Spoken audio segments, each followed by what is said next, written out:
The FACS Power Control Variant XE167 CPU PCB version 1.3 is a power control board used in a large solar panel array from Central America. This board came in dead, and after a very extensive rebuild, we can show the board powering up and responding to the menu system.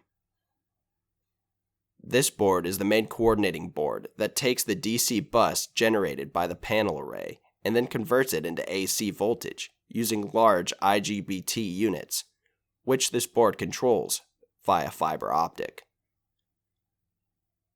ERD has repaired a number of alternate energy systems, usually the control boards for systems using solar panels or wind turbines to generate electricity. Thanks for checking out the video.